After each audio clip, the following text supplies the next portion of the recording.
Together with the rest of global Jewry, I've been horrified at the recent terrorist attack that has taken place against Rabbi D's late wife and 2 daughters in Israel. At the same time, I've been awestruck by the timeline, by the rapidity with which Rabbi D has entered the public spotlight, answering questions and giving interviews in front of journalists, in effect, in front of millions of people on a global stage.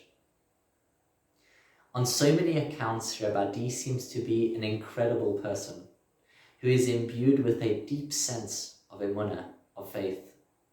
Nevertheless, there is so much that we can take from Rabbi D's actions that can be drawn as an inspiration towards those of our own, especially in times of crisis, in times of trauma. In order to do this, we need to take a step back and to deliberate upon the Yom Tov of Pesach, which we just concluded. There is not one, but numerous mitzvahs whose roots lie in being a Zeicher Lietzias Mitzrayim, a remembrance of the Exodus. And although it would make sense for such mitzvahs to be contained within the Yom Tov of Pesach, that is not the case. In fact, recollections of the Exodus, Yetzias Mitzrayim, is mentioned in the mezuzahs we kiss, in the tefillin that we wrap around ourselves, in the tefillahs that we say countless times a day, and in so many other mitzvahs. The question that we can ask is, why has Hashem structured the mitzvahs in this way? Why has He not, in fact, centered all of those mitzvahs around the Chag of Pesach? The Sefer HaChinuch gives an enlightening answer. He explains that the purpose of Yetzias Mitzrayim and the Nisim, the miracles that we witnessed, was to show us not only that there was a God, but that Hashem is involved in every detail of our everyday lives.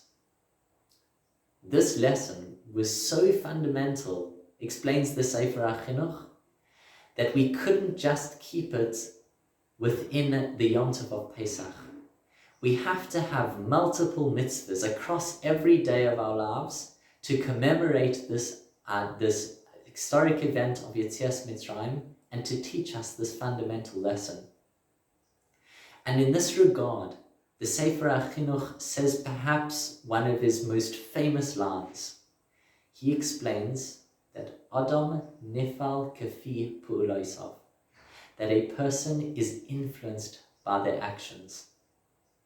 This chidush of the Sefer HaChinuch is enormous.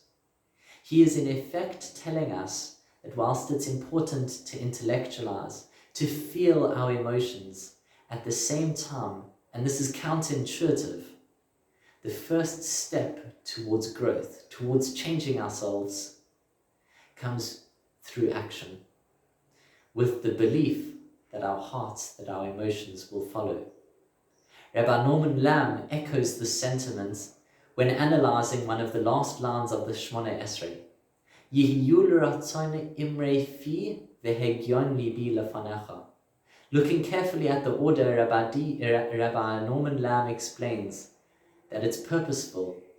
It first states imrei fi, the utterances of my mouth, and then v'hegyon libi, the thoughts of my heart, to show us exactly this lesson. Sometimes we have to lead first through action, even when our emotions are lagging slightly behind, because we know that the more we drum a certain lesson into ourselves through action, the more we will eventually absorb it. We can see clearly from Rabbi D that he has absorbed this lesson. Of course, he has a long and hard process of grieving that he will have to go through. But he has shown the world, he has shown Klal Yisrael, that he has the courage to lead, to take action, knowing that his heart, that his emotions will follow. This is an enormous lesson for us all.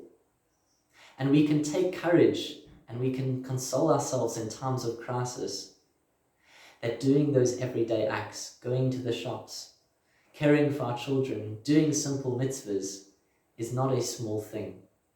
Because by doing those everyday acts, as the Sefer HaChinuch says, Adam nifal kapi pu'olaisav, we are influencing ourselves. We are unconsciously showing ourselves that we can continue, that we can once again lead normal lives. There were so many times over the past few years with my father's illness when I asked myself, how can I get through? How am I going to deal with all of this pain, with all of this trauma, with this crisis? The answer, in a certain sense, is simple.